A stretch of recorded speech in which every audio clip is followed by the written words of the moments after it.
ప్రభువైన యేసుక్రీస్తు నామమున మీ అందరికీ నా హృదయపూర్వక వందనాలండి. ఈరోజు దేవుని యొక్క మాట మీతో పంచుకోవాలని ఆశతో ఉన్నాను. పరిశుద్ధ గ్రంథంలో కీర్తనల గ్రంథము 143వ కీర్తన 10వ వచనం నేను చదువుతూ ఉన్నాను. అక్కడ ఉన్న మాటలు మీరు కూడా చూడవలసిందిగా మీకు మనవి చేస్తూ ఉన్నాను. నీవే నా దేవుడవు, నీ చిత్తానుసారంగా ప్రవర్తించుటకు నాకు నేర్పుము. నేను మరలా చదువుతాను. నీవే నా దేవుడవు, నీ చిత్తానుసారముగా ప్రవర్తించుటకు నాకు నేర్పుము. చాలు. ఇక్కడ భక్తుడు అంటున్నాడు కదా, నీవే నా దేవుడు అయ్యా, నీ చిత్తానుసారంగా ప్రవర్తించుట నాకు నేర్పు అని భక్తుడు అంటున్నాడు. దేవుని యొక్క బిడలుగా పిలువబడుతూ ఉన్న మనం మన స్వచిత్తాన్ని ఆధారం చేసుకొని మనం నడవకుండా, లేకపోతే లోకంలో ఉన్న మనుషుల యొక్క చిత్తాన్ని ఆధారం చేసుకొని మనం నడవకుండా, మనల్ని సృష్టించిన సృష్టికర్త అయిన దేవుని యొక్క చిత్తానుసారంగా మనం నడిచే బిడలుగా మనం అందరం ఉంచబడాలండి. మన చిత్తం మనకు కష్టాన్ని కొని తెచ్చిద్ది. దేవుని యొక్క చిత్తం మనకు శ్రేష్టమైనది సిద్ధపరిచి ఉంచిద్ది. అందుకని మన చిత్తాన్ని పక్కన పెడదాం, దేవుని చిత్తానుసారంగా మనం అడుగులు వేద్దాం. ఎప్పుడైతే దేవుని చిత్తానుసారంగా మనం అడుగులు ముందుకు వేస్తూ ఉంటామో మనకు ఆశీర్వాదం, దీవెన అనుగ్రహించబడింది. ఈరోజు ఆయన బిడ్డలుగా మనం అందరం ఉంచబడ్డాం. మన స్వచిత్తాన్ని మనం ఆధారం చేసుకొని ముందుకు అడుగులు వేయకుండా దేవుని చిత్తాన్ని ఆధారం చేసుకొని ముందుకు అడుగులు వేసే బిడ్డలుగా మనం ఉండాలి. ప్రతి విషయంలో కూడా దేవుని చిత్తం మీద ఆధారపడే బిడ్డలుగా మనం ఉండాలండి. ఒక స్థలం కొనాలి అన్నా అది దేవుని చిత్తమో కాదో తెలుసుకోవాలి. ఒక పొలం కొనాలి అన్నా అది దేవుని యొక్క చిత్తమో కాదో తెలుసుకోవాలి. ఒక గృహాన్ని కట్టాలి అన్నా అది దేవుని యొక్క చిత్తమో కాదో తెలుసుకోవాలి. ఒక వ్యాపారం ప్రారంభించాలి అన్నా అది దేవుని యొక్క చిత్తమో కాదో తెలుసుకోవాలి. వాహనం కొనాలన్నా, ఇలాగున ఏది చెయ్యాలన్నా ప్రతి విషయంలో కూడా మనం దేవుని యొక్క చిత్తాన్ని తెలుసుకొని ముందుకు అడుగులు వేసే బిడ్డలుగా మనం అందరం ఉండాలి. ఈరోజు చాలామంది జీవితాల్లో కూడా దేవుని చిత్తాన్ని తెలుసుకొనక మనుషుల చిత్తాన్ని ఆధారం చేసుకుంటూ, స్వచిత్తాన్ని ఆధారం చేసుకుంటూ, వాళ్ళు చెప్పారని, వీళ్ళు చెప్పారని, వీరి మాటలు, అన్ని మాటలు నమ్మి వారి యొక్క మాటల ప్రకారంగా ముందుకు కొనసాగబడుతూ ఉన్నారు. కానీ అసలుకి నా పట్ల దేవుని చిత్తం ఏమై ఉన్నది, నా కుటుంబం పట్ల దేవుని యొక్క చిత్తం ఏమై ఉన్నది, నా బిడ్డల పట్ల దేవుని యొక్క చిత్తం ఏమై ఉన్నది అని దేవుని చిత్తాన్ని తెలుసుకొనక, దేవుని చిత్తం మీద ఆధారపడకుండా మనుషుల యొక్క ఆలోచనలు, మనుషుల యొక్క తలంపుల మీద ఆధారపడి ఈరోజు ముందుకు కొనసాగుతూ కష్టాలను, బాధలను, సమస్యలను చేతులారా కొంతమంది వ్యక్తులు తెచ్చుకుంటా ఉన్నారు. దేవుని బిడ్డలుగా మనము దేవుని చిత్తానుసారంగా ప్రవర్తించడం నేర్చుకునే బిడ్డలుగా మనం అందరం ఉండాలి. అయితే ఒక 3 విషయాలు ఈరోజు నేను మీతో పంచుకుంటానండి. మనం ఎలా ఉండటం దేవుని యొక్క చిత్తం అన్న ఒక 3 విషయాలు నేను మీతో పంచుకుంటాను. మొట్టమొదటి మాట, మనం ఎలా ఉండటం దేవుని యొక్క చిత్తం అంటే దెస్సలోనికీయులకు రాసిన పత్రిక 4వ అధ్యాయము 3వ వచనము. దెస్సలోనికీయులకు రాసిన పత్రిక 4వ అధ్యాయము 3వ వచనం. మీరు పరిశుద్ధులు అగుటయే, అనగా జారత్వమునకు దూరముగా ఉండుటయే దేవుని చిత్తము. నేను మరలా చదువుతున్నాను. మీరు పరిశుద్ధులు అగుటయే, అనగా జారత్వమునకు దూరముగా ఉండుటయే దేవుని చిత్తము. మీరు పరిశుద్ధులు అగుటయే, అనగా జారత్వము నుండి దూరముగా ఉండుటయే దేవుని యొక్క చిత్తము. మనం ఎలా ఉండటం దేవుని యొక్క చిత్తం అంటే మొట్టమొదటి మాట, మనము పరిశుద్ధులుగా ఉండటం దేవుని యొక్క చిత్తం. ఎందుకు మనం పరిశుద్ధులుగా ఉండాలి అంటే, మనం ఆరాధిస్తూ ఉన్న తండ్రి మనం నమ్ముకున్న మన తండ్రి పరిశుద్ధుడు గనుక ఆయన కుమారుడిగా, ఆయన కుమార్తెగా, ఆయన ప్రజలుగా పిలువబడుతూ ఉన్న మనమందరం గూడా పరిశుద్ధులుగా ఉండాలి. నేను పరిశుద్ధుడిని గనక మీరును పరిశుద్ధులై యుండుడి అని పరిశుద్ధ లేఖనం సెలవిస్తూ ఉంది. మన తండ్రి పరిశుద్ధుడు గాబట్టి ఆయన బిడ్డలుగా పిలువబడుతూ ఉన్న మనమందరం గూడా పరిశుద్ధులుగా మనం పిలువబడాలి. ఈ లోకంలో ఉంటున్నాం. ఈ లోకంలో నివసిస్తూ ఉన్నాం. ఈ లోక పాపము, ఈ లోకపు పాపపు మలినం మనకంటకుండా దేవుని కొరకు మన తుది శ్వాస విడిచేంత వరకు మన పరిశుద్ధ జీవితాన్ని కాపాడుకుంటూ ఆయనకు నచ్చి మెచ్చే రీతిలో మనం ఈ లోకంలో బ్రతకాలి. పరిశుద్ధులుగా ఉండటమే దేవుని యొక్క చిత్తం. ఈరోజు చాలామంది కూడా వారి జీవితాలను అపవిత్రంగా బ్రతుకుతూ, పాపములో బ్రతుకుతూ, పాపములో ముందుకు కొనసాగుతూ వారి జీవితాలను పతనావస్థకు గురి చేసుకుంటా ఉన్నారు. యేసయ్యను తెలుసుకుంటున్నారు. దేవుని వాక్యం వింటా ఉన్నారు. దేవుని సన్నిధికి వస్తా ఉన్నారు. ఎలా ఉండాలో, ఎలా ఉండకూడదో, ఎలా మాట్లాడాలో, ఎలా మాట్లాడకూడదో, ఏ విధంగా జీవించాలో, ఏ విధంగా జీవించకూడదో అన్నీ తెలిసి కూడా పాపాన్ని విడిచిపెట్టకుండా, పాపాన్ని అసహించుకోకుండా, అదే పాపములో ఈరోజు మనిషి యేసయ్యను తెలుసుకొని కూడా అదే పాపములో కొనసాగుతూ పతనావస్థకు గురైపోతా ఉన్నాడు. దేవుని ప్రజలుగా మనం తెలుసుకోవాల్సింది, మనం సరి చేసుకోవాల్సింది ఏంటి అంటే, మనలో ఏమైనా దేవునికి నచ్చని కార్యాలు, దేవునికి ఇష్టం లేని పనులు, దేవునికి ఇష్టం లేని క్రియలు మనలో ఉంటే అవన్నీ కూడా తీసివేసుకొని ఆయన కొరకు పరిశుద్ధుడిగా, ఆయన కొరకు పరిశుద్ధురాలుగా బ్రతకటం మనం ప్రారంభించినప్పుడు దేవుని యొక్క అద్భుతమైన కార్యాలు మన జీవితాల్లో, మన కుటుంబంలో మనం చూడగలుగుతాం. మనం ఎలా ఉండటం దేవుని యొక్క చిత్తం అంటే పరిశుద్ధులుగా ఉండటమే దేవుని యొక్క చిత్తము. ఒక యవనస్తుడు ఉన్నాడండి. ఆ యవనస్తుడు ఒక ఇంట్లో బానిసగా ఉన్నాడు. ఆ బానిసగా ఉన్న ఆ ఇంటిగల్ల యజమాని ఆ యవనస్తుడి మీద కన్ను వేసింది. కన్ను వేసి ఆ యవనస్తుడిని ఏదో విధంగా తన వశపరుచుకొని ఆ యవనస్తుడితో పాపం చేయాలని, ఆ యవనస్తుడితో తన కోరిక తీర్చుకోవాలని ఆ యవనస్తుడిని బహుగా తొందర పెడతా ఉంది. ఎప్పుడు ఈ యవనస్తుడిని నా వశపరుచుకుందాం అని ఆ టైం కోసం వస్తా ఉంది. ఒకానొక సందర్భంలో యవనస్తుడు పని మీద ఇంట్లోకి వెళ్ళాడు.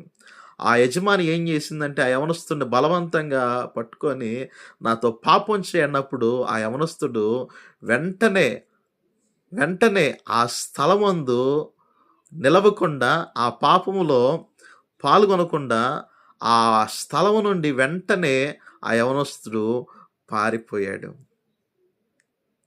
ఈరోజు దేవుని బిడ్డలుగా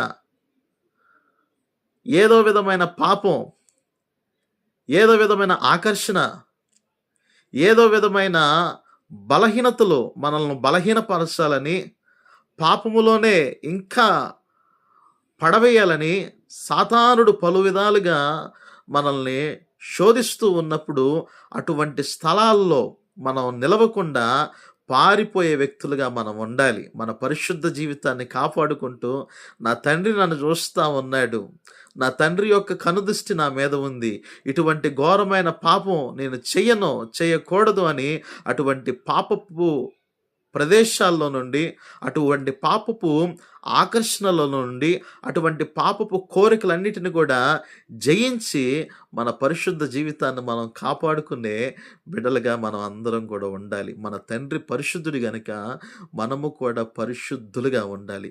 మనం ఎలా ఉండటం దేవుని యొక్క చిత్తం అంటే పరిశుద్ధులుగా ఉండటం దేవుని యొక్క చిత్తము. రెండో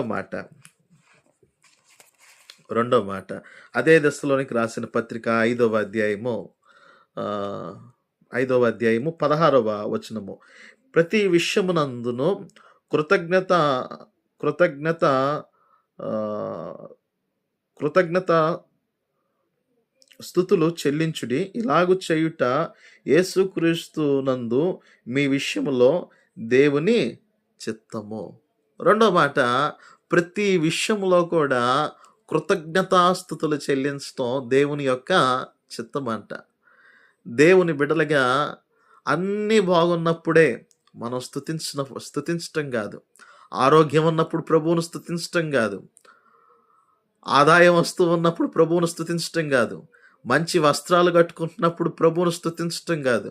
మంచి గృహంలో ఉన్నప్పుడు ప్రభువును స్తుతించటం కాదు. అన్నీ అనుకూలంగా ఉన్నప్పుడు ప్రభువును స్తుతించటం కాదు.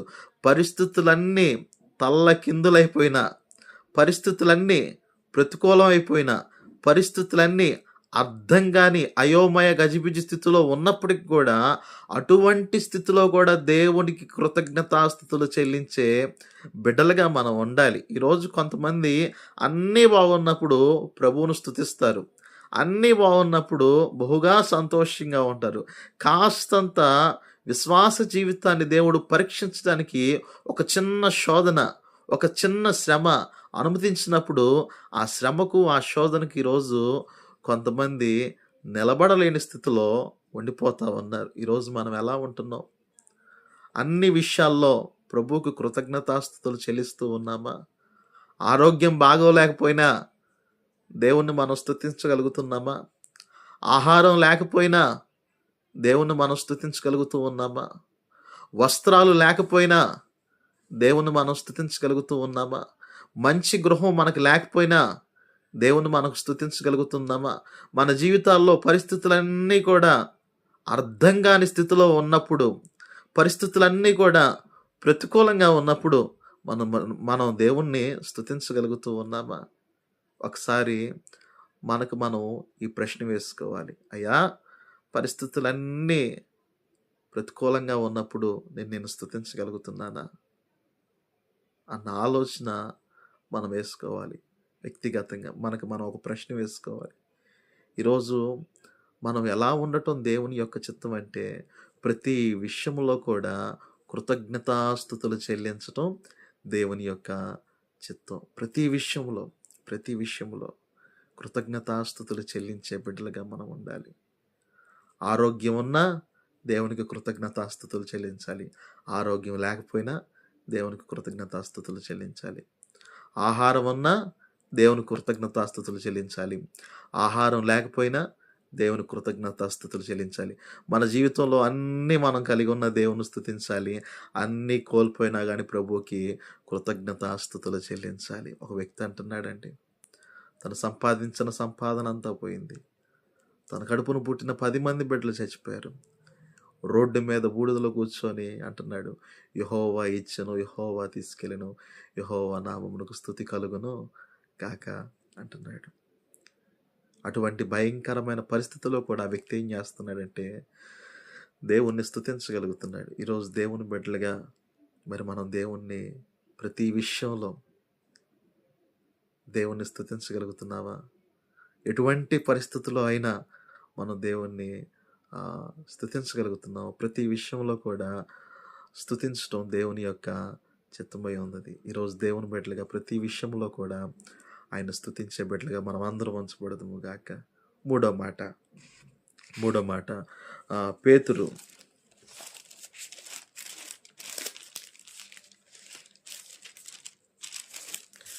రాసిన పత్రిక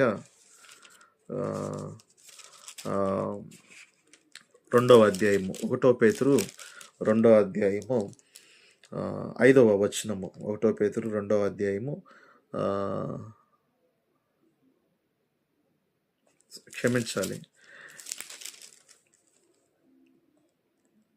15వ వచనము.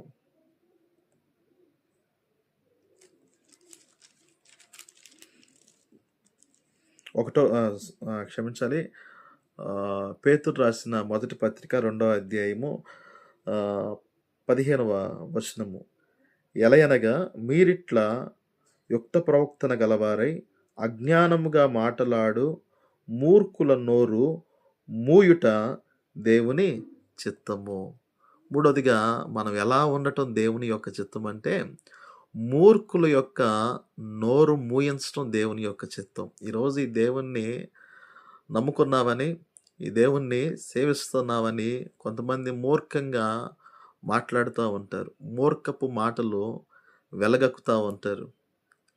అటువంటి మూర్ఖుల యొక్క నోరు మూయించటం అంటే వారితో వాదోపవాదనలకు చేయటం కాదు గానీ, మాటలతో యుద్ధం చేసి నోరు మూయించటం కాదు గానీ, మన యొక్క ప్రవర్తన, మన యొక్క జీవిత విధానం, దేవుడు మన జీవితాల్లో చేస్తూ ఉన్న కార్యాలను వారందరూ చూసి వారు నోరు మూసే రీతిలో మనం బ్రతకాలి. వారి నోర్లు ముయ్యాలంటే దేవుడు మన జీవితాల్లో చేస్తూ ఉన్న కార్యాలను దేవుడు కొరకు మనం బ్రతుకుతూ ఉన్న విధానం, మన ప్రవక్తన యొక్క తీరును చూసే వారు నోరు మూసే రీతిలో మన ప్రవక్తను ఉంచబడాలి. ఈరోజు మూర్ఖుల యొక్క నోరు మూయటమే దేవుని యొక్క చిత్తం. ఈ దేవుణ్ణి సేవిస్తూ ఉన్నామని ఎంతోమంది ఎన్నో విధాలుగా మూర్ఖపు మాటలు మాట్లాడుతూ ఉంటారు. బంధువుల్లో మాట్లాడొచ్చు, స్నేహితుల్లో మాట్లాడొచ్చు, ఇరుగు పొరుగు వారిలో మాట్లాడొచ్చు, పని స్థలాల్లో మాట్లాడొచ్చు. ఇలాగున రకరకాలుగా మనం ఈ దేవుణ్ణి సేవిస్తూ ఉన్నామని, ఈ దేవుని యొక్క మార్గంలో నడుస్తూ ఉన్నానని ఎంతోమంది ఎన్నో విధాలైన మూర్ఖపు మాటలు మాట్లాడుతూ ఉన్న అటువంటి వారి యొక్క నోర్లను మూయించటమే దేవుని యొక్క చిత్తం. అలాంటి వారి నోర్లు మూయించాలి అంటే దేవుణ్ణి కలిగి మన ప్రవర్తన విధానాన్ని చూసే అటువంటి వారి యొక్క నోర్లు మూయబడాలి. ఆ విధంగా మనం బ్రతకాలి. ఈరోజు దేవుని బిడ్డలుగా దేవుని చిత్తానుసారంగా బ్రతకటం మనం నేర్చుకోవాలి. మనం ఎలా ఉండటం దేవుని యొక్క చిత్తం? ఒకటి, పరిశుద్ధంగా బ్రతకటం దేవుని యొక్క చిత్తం. రెండోదిగా ప్రతి విషయంలో కృతజ్ఞతాస్తుతులు చెల్లించటం దేవుని యొక్క చిత్తం. మూడోదిగా మూర్ఖుల యొక్క నోరు మూయించటం దేవుని యొక్క చిత్తం. ఇటువంటి మంచి లక్షణములు కలిగి మనం బ్రతుకుతూ దేవుని యొక్క వాక్యానుసారంగా మనం అందరం జీవించుదాము గాక. ఆమేన్. మీ అందరికీ వందనాలు.